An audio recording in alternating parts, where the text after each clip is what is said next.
बिस्मिल्लाहिर्रहमानिर्रहीम। दोस्तों, हर ज़ी शऊर और दर्द दिल रखने वाले पाकिस्तानी को ये बात बिल्कुल आसानी से समझ आ रही है कि पाकिस्तान इस वक्त नालायक तरीन इंतज़ामिया के साथ, नाकाम तरीन और बराए नाम जमहूरियत के साथ तारीख की बिल्कुल गालिब सिमत में खड़ा है।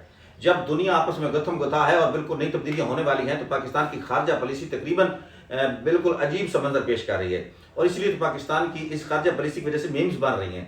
एक मीम, दो मशहूर मीम्स के साथ अपनी बात शुरू करता हूँ कि एक मीम तो ये है कि पाकिस्तान जो है वो ईरान के साथ खड़ा है लेकिन अमेरिका के साथ बैठा है। और एक मीम ये है कि एक पाकिस्तानी ने जब एक ईरानी को कहा कि हम आपके साथ खड़े हैं, तो उसने कहा प्लीज़ बैठ जाएं, आप थके होंगे, आप 78 साल से कश्मीर के साथ खड़े हैं।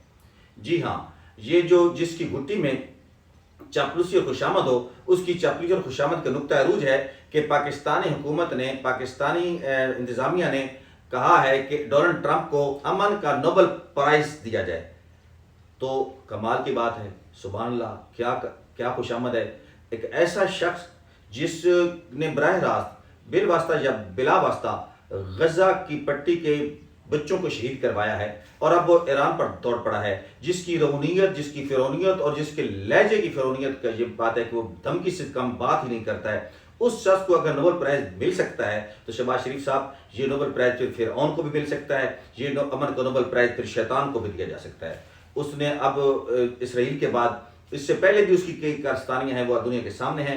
और ये डोनाल्ड ट्रंप एक जालिम तरीन और फिरौन सिफत शख्स ने अब ईरान पर भी जो अपनी जारियत शुरू कर दी है, तो ये ईरान पर रुकने वाला थोड़ी है। ये पाकिस्तान जो अमेरिका जो है, ये पाकिस्तान की फूफी का बेटा नहीं है और ना ये सऊदी अरब की खाला का बेटा है। इसके बाद यकीनन इसकी जो ये फिरौनियत है आगे बढ़ती जाएगी, तो इसको अगर ना रोका जाए तो फिर ये पाकिस्तान का जो मुस्तकबिल है वो यकीनन खतरे में होगा। ये जो है, ये खतरे की बूझ जो है, ये हर चीज शऊर सूंघ रहा है। आपकी बात समझ में आए या ना आए, आप अपने बॉर्डर पर अमेरिका को लाने की ये जो हमाकत करेंगे, ये मुस्तकबिल में आपके लिए नुकसानदेह होगी। और फिर ये नोबेल प्राइज़ जिसको अमन का आप दे रहे हैं, ये फिर आपके लिए बहुत खतरा साबित होगा। जी हाँ, इस सारी बात को या इस सारी मंजर को, सिनेरियो को, ये मैं आपको समझाऊंगा एक कहावत की सूरत में। कहावत यह है कि एक बाग में तीन लोग, जिनमें एक सैयद था, एक मौलवी था और एक आम आदमी था, वो फल तोड़ते हुए पकड़े गए। तो जो बाग का माली था, जो किसान था ना, उसने जब देखा कि 3 लोग हैं तो मैं अकेला हूँ, तो मैं इनसे कैसे निपट सकता हूँ। तरकीब उसकी जेहन में आई। उसने कहा कि ये जो सैयद साहब है ना, चलो ये तो आले नबी हैं और इनके दुआओं के सदक़े से अल्लाह ताला हमें नवाज रहा है, तो क्यों तो इनको तो चलो है जो है एक्सेप्शन है। तो ये जो मौलवी साहब हैं, जो हमें नमाज़ें पढ़ाते हैं, हमारे इमाम मस्जिद हैं, तो इनकी भी बात अलग है। तो आम आदमी को कहा कि तुम कान पकड़ो, तुमने चोरी क्यों की है, और उसने उसको सरजनश की और उसको मार पीटा और फिर उसको दुरा दिया।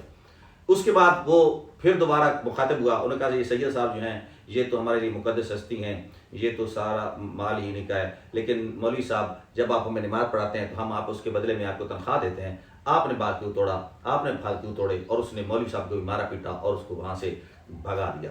आखिर में जब सैयद साहब बच गए ना, तो माली किसान ने कहा कि सैयद साहब, आप कभी यहाँ गोडी करने आते हैं, आप यहाँ कभी कोई पानी लगाने आते हैं, आपका इस तरह कैसे हिस्सा बनता है। और उसने सैयद साहब से वही सलूक किया और उसको गिरा दिया।